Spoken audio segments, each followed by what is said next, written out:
नमस्कार मित्रांनो, welcome to MPSC point.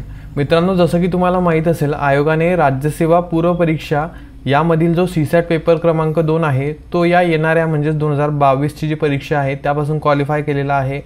आणि 2023ची जी राज्यसेवा मुख्य परीक्षा होणार आहे ती आयोगाने डिस्क्रिप्टिव्ह केलेली आहे. तर या परीक्षेचा सिलेबस आज आयोगाने दिलेला आहे.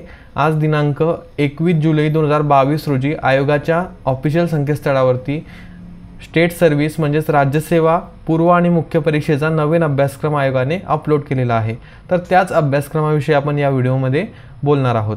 चला तर आजच्या व्हिडिओला सुरुवात करूया.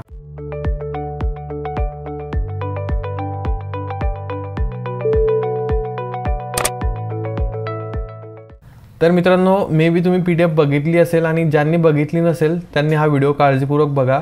राज्यसेवा पूर्व परीक्षेचा आणि मुख्य परीक्षेचा 2023 साठीचा नवीन सिलेबस आयोगाने आपल्याला दिलेला आहे, ज्याची आपण खूप दिवसांपासून वाट बघत होतो. आता मी आज सिलेबस थोडं ॲनालिसिस केलं. हा सिलेबस आणि UPSCचा सिलेबस यामध्ये कंपॅरिझन केली तर अगदीच या PDF मधील पहिला शब्द आणि त्या PDF मधील पहिला शब्द तसेच शेवटचा शब्द देखील सेम आहे. म्हणजेच अगदीच आयोगाने आपल्याला अपेक्षित असं होतं की बरेच सर जे होते ते सांगत होते आपल्याला की म्हणजेच मोठे मोठे क्लासेसवाले की यामध्ये MPSC वाल्यांचा फायदा असेल, कारण महाराष्ट्र ओरिएंटेड तुमचा मेन्सचा सिलेबस असेल. परंतु तसं काही आपल्याला या सिलेबसमध्ये बघायला मिळत नाही. जसं की बघा, विदर्भ IAS अकॅडमीचे सागर सर आहेत, त्यांनी प्रेडिक्ट केलं होतं की महाराष्ट्र संबंधित हा सिलेबस येईल, परंतु तसा आपल्याला हा सिलेबस दिसत नाही. आपण पुढे सिलेबसविषयी बोलणारच आहोत. मी तुम्हाला पुढे व्यवस्थित सर्व काही सांगतो. तत्पूर्वी आपण प्रथमतः प्रिलिमचा सिलेबस बघून घेऊया. हा जो सिलेबस आहे तो राज्यसेवा पूर्व परीक्षा 2023 पासून पुढच्या परीक्षांना अप्लाय होणार आहे. तर नवीन PDF आहे ही राज्यसेवा प्रिलिमिनरी एक्झामिनेशन. इथं 2 पेपर आहेत. पेपर 1 कंपल्सरी आहे, पेपर 2 क्वालिफाईंग आहे. तर क्वालिफाईंग हे तुम्हाला माहीतच आहे, क्वालिफाईंग झालेला आहे. तर आणि याचा सिलेबस आता यामध्ये महत्त्वाचा चेंज आपण बघूया ओल्ड सिलेबसमध्ये आणि आत्ताच्या MPSCच्या सिलेबसमध्ये. बेसिकली सर्व जे 7 पॉईंट्स आहेत मित्रांनो ते सेम आहेत. फक्त यामध्ये काही जे शब्द आहेत ते थोडेसे चेंज केलेले आहेत. त्याचा इम्पॅक्ट हा खूप जास्त असू शकतो. आता आपण राज्यसेवा सिलेबस बघूया. हा ओल्ड सिलेबस आहे. इथे हे PDF तुम्ही बघू शकतात. इथे 4th नंबरचा टॉपिक आहे Maharashtra and India, polity and governance. आणि इथेच 4th नंबरचा पॉईंट आहे इंडिया अँड महाराष्ट्र. म्हणजे इंडियाला प्रथम प्राधान्य दिलेलं आहे शब्दांच्या रचनेमध्ये.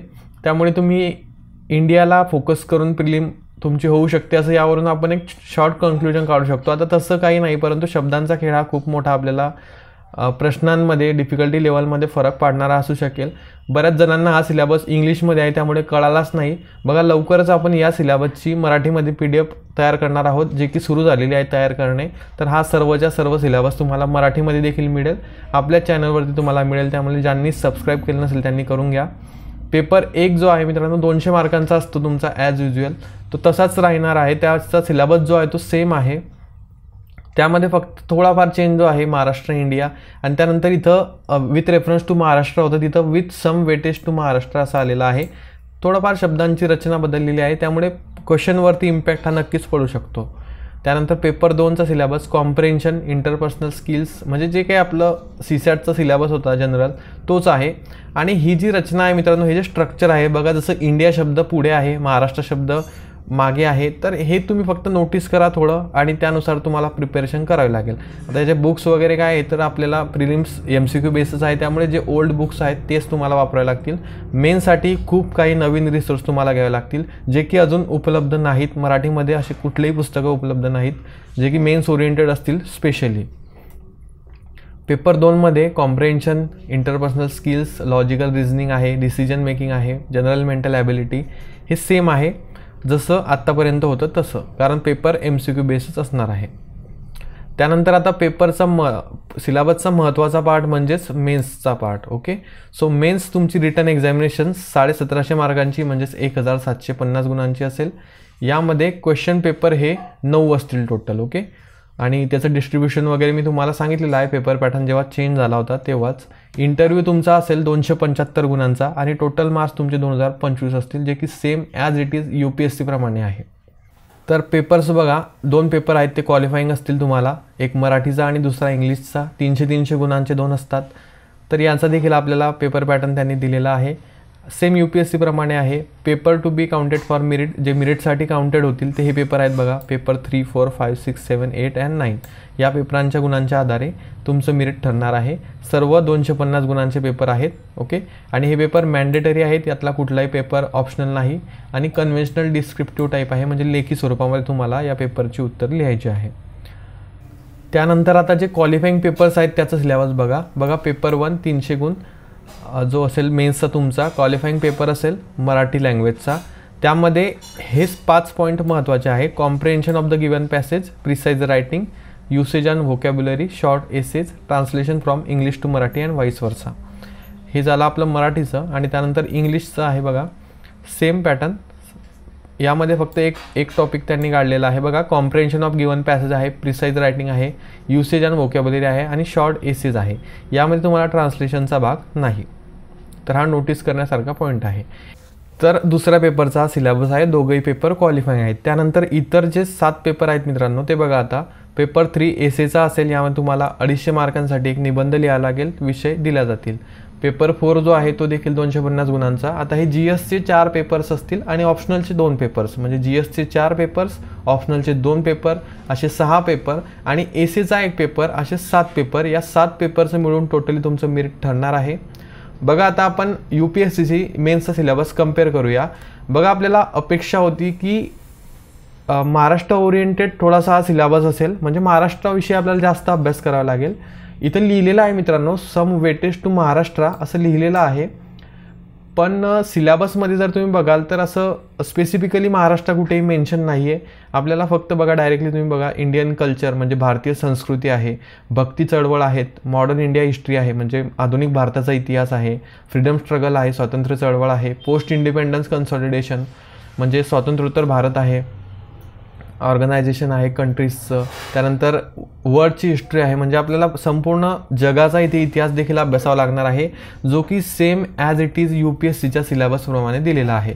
फक्त इथे एक शब्द आहे with some weightage to Maharashtra. बघा आता मी तुम्हाला UPSCच्या सिलेबसची PDF दाखवतो.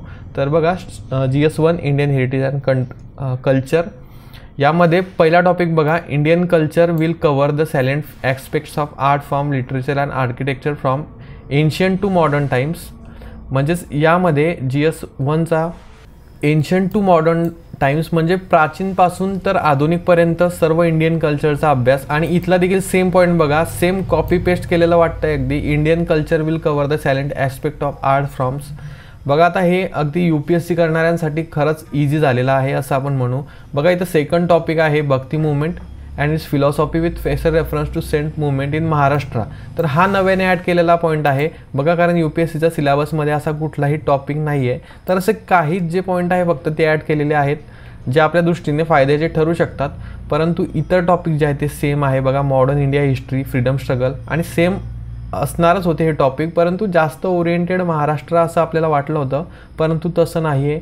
जसा UPSCचा सिलेबस आहे, UPSCच्या सिलेबसची भाऊ किंवा बहीण म्हणण्यापेक्षा तुम्ही अगदी जुळा सिलेबस आहे हा, म्हणजे क्लोन जे म्हणतात आपण, ट्विन्स जी कॉन्सेप्ट आहे मित्रांनो, तसा हा सिलेबस इथे आहे. आता हे हिस्ट्रीच्या बाबतीत आहे की आपल्याला महाराष्ट्राशी संबंधित हिस्ट्री इथे दिलेला आहे. त्यानंतर इतर गोष्टी ज्या आहेत त्या देखील बघा, पोस्ट इंडिपेंडन्स कन्सॉलिडेशन सेम आहे हा टॉपिक. अगदी important geographical phenomena such as earthquake, tsunami हा टॉपिक बघा. आणि इथं MPSCच्या सिलेबसमध्ये बघा तुम्ही important Jio physical phenomena such as earthquake. तर हा MPSCचा सिलेबस आणि इथं हा UPSCचा सिलेबस अगदी सेम जसंचा तसं लिहिलेलं आहे. फक्त इथं एकच थोडाफार चेंज जो वाटला तो म्हणजेच हा टॉपिक बघा महाराष्ट्रासंबंधी दिलेला आहे, भक्ती मुवमेंट. ओके, तर ती तुम्हाला अभ्यासावी लागणार आहे. तर अशा प्रकारे हा तर फक्त GS1चा बघितला आपण. GS2चा तर सेम ॲज इट इज आहे, फक्त इथं वेटेज टू महाराष्ट्र हा शब्द टाकलेला आहे. बाकी सर्व ॲज इट इज आहे, सेम सिलेबस आहे ॲज इट इज UPSC सारखा. आता मी तुम्हाला हे सर्व सिलेबस तर हा इथे सांगू शकत नाही, कारण खूप सारा सिलेबस आहे. अगदीच टोटल 72 का 76 पेजेसची ही 74 पेजेसची ही PDF आहे. एवढा मोठा हा सिलेबस आपल्यासाठी आहे. आणि मित्रांनो, ज्यांनी ओल्ड पॅटर्ननुसार HR अभ्यास केलेला आहे, तर त्यांचं ते HR इथं कुठंही आपल्याला मेन्शन केलेलं दिसत नाही. त्यामुळे ही अगदी एक खंत व्यक्त करण्यासारखी गोष्ट आहे, कारण बऱ्याच मुलांनी खूप दिवसांपासून खूप काही प्रिपरेशन केलेलं आहे. MCQ बेस्ड पॅटर्न होता.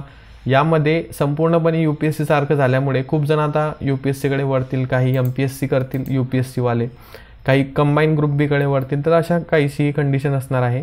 बघा आता आपण पुढच्या पेपरचा सिलेबस बघूया. GS3चा बघा. GS3मध्ये देखील एक शब्द ॲड केलेला आहे, सम वेटेज टू महाराष्ट्र, आणि other syllabus as it is आहे. बघा आता मी पुढे तुम्हाला दाखवतो. Indian economy and issues relating to planning. बघा same issues relating to planning, म्हणजे सेम, सर्व काही सेम आहे. अगदी ऑप्शनलपासून तर GSचे पेपरचा सिलेबस मित्रांनो सेम आहे. ओके, यामध्ये तुम्ही जरी MPSCचा अभ्यास करण्यासाठी UPSCचा सिलेबस रेफर केला किंवा UPSCचा अभ्यास करण्यासाठी MPSCचा सिलेबस रेफर केला तरी काही हरकत नाही, कारण सर्व वर्ड्स जे आहेत मित्रांनो ते सेम आहे.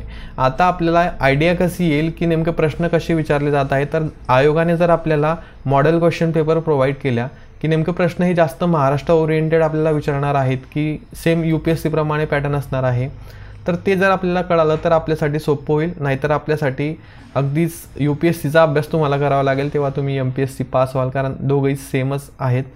सेम बघा इथं ऑप्शनल जे आहेत MPSCचे ते लिस्ट मी तुम्हाला ऑलरेडी सांगितलेली आहे. याचा देखील सेम UPSC प्रमाणे सिलेबस आहे. अगदीच जसाच तसा सेम सिलेबस आयोगाने घेतलेला आहे.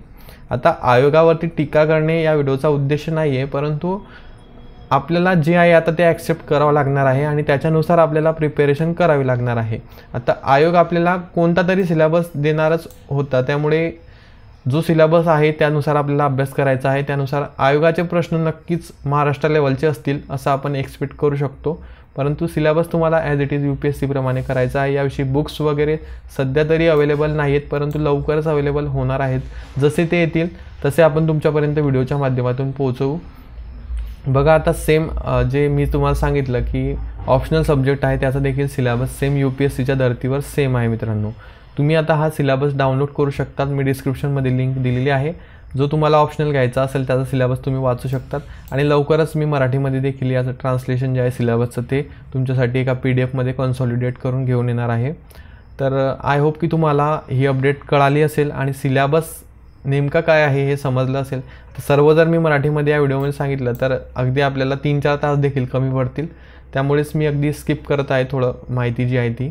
तर या व्हिडिओच्या माध्यमातून तुम्हाला या सिलेबसविषयीच अपडेट द्यायची होती की नेमका पॅटर्न काय चेंज झालेला आहे. पॅटर्न तर चेंज झाला तुम्हाला माहीतच होता, परंतु आता ज्या महत्त्वाच्या गोष्टी आहेत की सिलेबसमध्ये नेमके टॉपिक्स कोणकोणते आहेत ते आपण इन शॉर्ट डिस्कस केलेले आहेत. तुम्हाला जर हा व्हिडिओ आवडला असेल तर तुम्ही या व्हिडिओला लाईक करू शकता आणि चॅनलला सपोर्ट करा मित्रांनो. चॅनलचं खाली जे सबस्क्राईब बटन आहे ते दाबा आणि चॅनलला सबस्क्राईब करून घ्या. आजच्या व्हिडिओसाठी एवढेच. भेटूया पुढच्या व्हिडिओमध्ये. Thank you for watching.